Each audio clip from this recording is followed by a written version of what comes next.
Hello दोस्तों, जिया defence में आपका स्वागत है। दोस्तों, पाकिस्तानी आतंकियों को मौत के घाट उतारने के लिए made in India loitering munition LS-50 का पहला बैच भारतीय वायुसेना में शामिल हो गया है। जी हां दोस्तों, भारतीय वायुसेना इंडियन एयरफोर्स ने Tata advance system limited TSL द्वारा बनाए गए स्वदेशी LS-50 vertical take off landing VTOL loitering munition के पहले बैच की डिलीवरी ले ली है।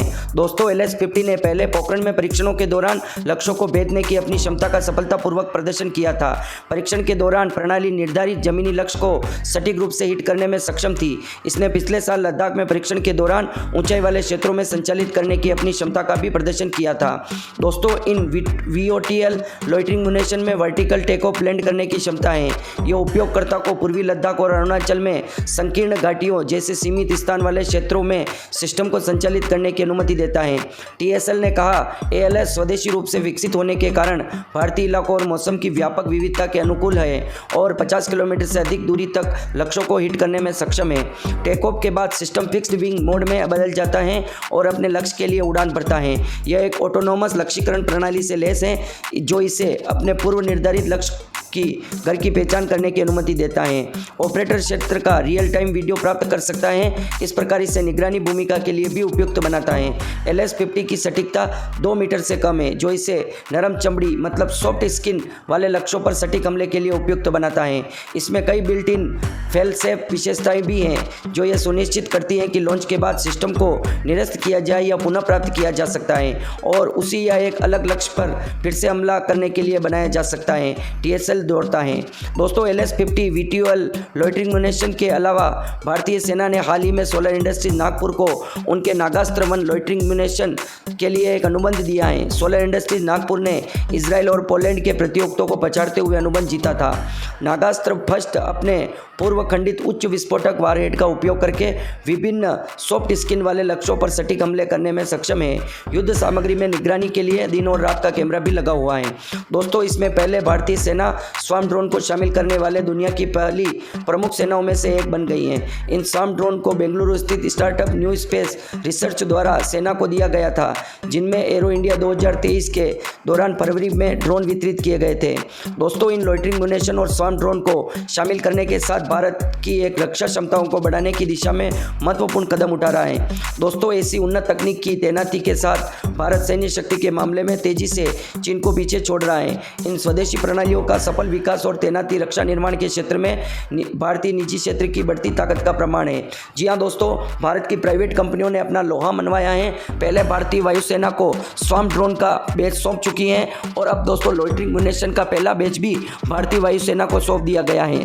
दोस्तों, जो MQ-9 रीपर ड्रोन होते हैं उन ड्रोनों को high altitude long endurance drone कहते हैं और जो हम सर्विलेंस के लिए इस्तेमाल करते हैं इजराइल से ले रखे हैं हेरोन TP ड्रोन, वो दोस्तों मीडियम एल्टीट्यूड मीडियम एंड्योरेंस के रूप में काम में लेते हैं और उनसे सर्विलेंस की जाती है। उनसे दोस्तों किसी पर भी अटैक नहीं किया जा सकता। पर दोस्तों, प्रोजेक्ट चीता के तहत उन सभी ड्रोन को आर्म्ड वर्जन में कन्वर्ट किया जा रहा है ताकि सर्विलेंस के साथ साथ अगर एनिमी दिखता है तो उस पर हमला भी किया जा सकता है। दोस्तों, high altitude long endurance drone के मामले में भारत, टर्की, अमेरिका बहुत सी कंट्रियों से पीछे हैं, क्योंकि दोस्तों भारत का तपस ड्रोन वो पूरी तरह से सफलता प्राप्त नहीं कर सका। उसके बाद उस रुस्तम 2 आया और आर्चर UAV बनाया जा रहा है। तो दोस्तों, रुस्तम 2 ने भी उतनी सफलता प्राप्त नहीं की। यह कहा जा रहा है कि बहुत जल्द भारतीय वायुसेना में आर्चर UAV को शामिल किया जाता है।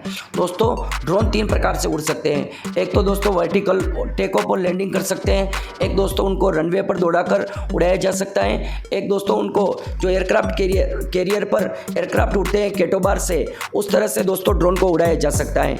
पर दोस्तों, अभी जो भारतीय वायुसेना में पहला बैच शामिल हुआ है वो दोस्तों वर्टिकल टेक ऑफ लॉन्च कर सकता है।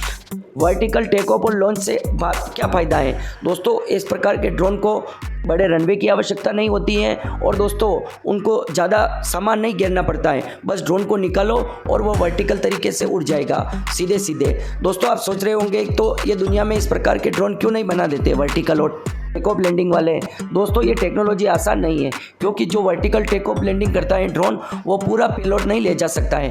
पर भारत के साइंटिस्ट और टाटा डिफेंस ने कर दिखाया है दोस्तों, जो वर्टिकल टेक ऑफ करता है LS-50 वो पूरा पेलोड ले जा सकता है और आराम से टेक ऑफ और लैंड कर सकता है।